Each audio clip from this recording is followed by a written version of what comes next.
Muling pinag-uusapan ngayon si Sofia Trasona matapos ang kanyang emosyonal na video message para sa kanyang stepfather na si Alvin Aragon. Ang kanyang pahayag na pagod na ako, tama na ay naging sentro ng diskusyon ngayon online.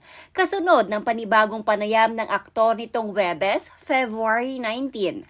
Si Sofia, na kilala rin bilang Andre Trasona, ay panganay na anak ng misis ni Alvin na si IC Trasona, dating miyembro ng grupong Sex Bomb Girls. Sa naturang panayam, muling kinasyon ni Alvin na naging desisyon ni Sofia na maging ganap na trans woman at iginiit ang paniniwalang ito umano ay maling hakbang. Sa interview, inilahad ni Alvin ang kanyang paniniwala na hindi umano naggabayan ng maayos si Sofia ng kanyang biological father na si Michael Navarro. Dagdag pa niya, lumaki raw si Sofia sa piling ng kanyang lola at tiyahin, dahilan upang maimpluwensyahan ng kanyang kilos at asal. Hindi rin itinanggi ng aktor ang revelasyon ni Sofia noong February 17 na minsan na siyang napagbuhatan ng kamay. Gayunpaman, binigyang linaw ni Alvin na nangyari iyon dahil umano sa katigasan ng ulo ni Sofia. Ang revelasyon na ito ni Alvin ay mas mitindi kaysa sa sinabi ni Sofia nitong nagdaang interview sa kanya. Dahil sa muling pagsasalita ni Alvin, napilitan si Sofia na magsalita sa pamamagitan ng isang video na in-upload niya sa kanyang Facebook. Direkta niyang tinawag ang aktor bilang Mr. Aragon at ibinahagi ang kanyang pagod at sakit. Hey, to Mr. Aragon, I'm addressing this specifically to you dahil, to be honest, I'm tired, I'm hurting, and pagod na din akong mag-defend and protectionan yung nanay ko. Sa lahat ng mga interview, sa lahat ng mga nangyari din dito sa social media, napapagod na din ako. Gusto ko na din matapos lahat ng to. And hindi ko din alam kung saan nanggagaling yung galit mo dyan sa puso mo. Kasi, to be honest, dapat naman, 'di ba, full of love tayo eh.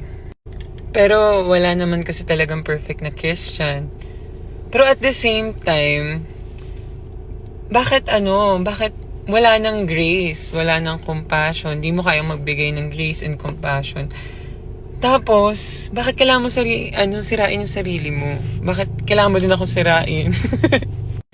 And honestly, pagod na ako. Hindi ko alam kung kailan matatapos to.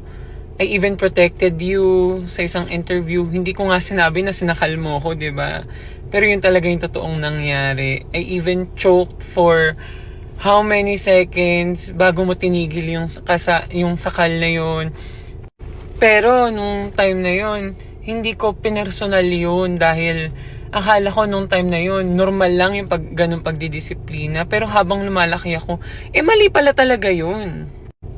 And pagod na ako. Tama na. And wala akong intensyon na sirain ka. Wala akong intensyon na masira yung family nyo. I'm happy for you guys. Susuportahan ko kayo kung saan man nyo gusto mapunta in life. And let's just focus on that. Let's just focus on whatever we wanted to do in life. Ayun lang. Maraming salamat. Samantala, nagpahatid naman ng mensahe ang dating kasamahan ni IC sa Sex Bomb Girls at ninang ni Sofia na si Monique.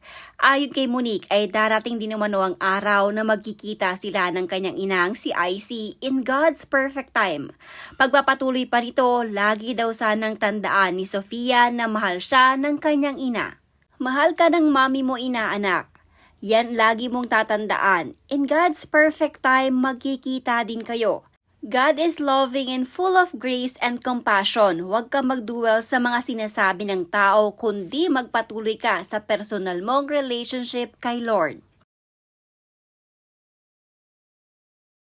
Narito naman ang ilang komento sa binahaging post na ito ni Sofia Trasona. Una sa lahat, ikaw ang unang biyaya ni Lord para kay IC. Baliktarin man natin ang mundo, dugot laman ka ni IC, tanggap ka man o hindi. Alam kong mahal ka ni IC. Second, pasalamat na lang siya kay Lord kasi tinanggap mo si Alvin Aragon para sa mother IC mo. Sorry ha, pero as nanay, komento ko to from my heart. Ba't nasasaktan ako para sa'yo, Sofia? Napanood ko yung interview mo with OG Diaz. Di ko na tinapos yung buong video kasi nga sa first part pa lang ng interview halatang nagpipigil ka lang at nag-iingat para maproteksyonan mo mama mo. A part of us is hurting sa likod ng mga tawa mo noon sa interview. But in spite that, pinakita mo pa rin yung personal relationship mo sa Diyos. Yun pa lang, panalo ka na. Laban lang, pakatatag ka. Magiging okay din ang lahat. Kung sila man ang umaastang banal-banalan, may Diyos lang din naman nakatingin sa bawat actions nila.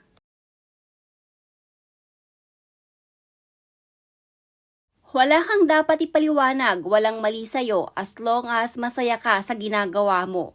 May mga tao talaga na kapag nakikita ka nilang masaya, pilit ka na nilang sisiraan. Kaya stay happy and enjoy, walang mali sa'yo.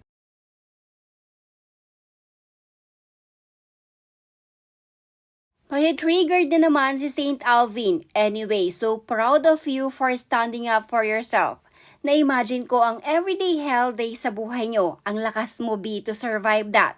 Magpatuloy lang tayo, magmahalan at umusad. Everything will be fine. Para kay Sir Alvin, walang masama kung sundin mo ang paniniwala mo. Gawin mo kung anong tama sa paningin mo. Pero wag mong ikumpara ang ibang tao at ipilit sa kanila kung anong tama para sa'yo. Kasi may kanya-kanya tayong paniniwala at may kanya-kanya tayong kulay ng buhay. Obviously, wala namang issue between Sofia and sex bomb IC. Mother knows best, and even if Sofia hasn't openly shared her past, clearly, IC already understands and accepts her. Ang mukhang may problema dito ay si Saint Alvin. Akala namin being a real Christian means spreading kindness and good news, not constant judgment. Christianity should inspire compassion, not criticism. We support you, Sofia Trazona.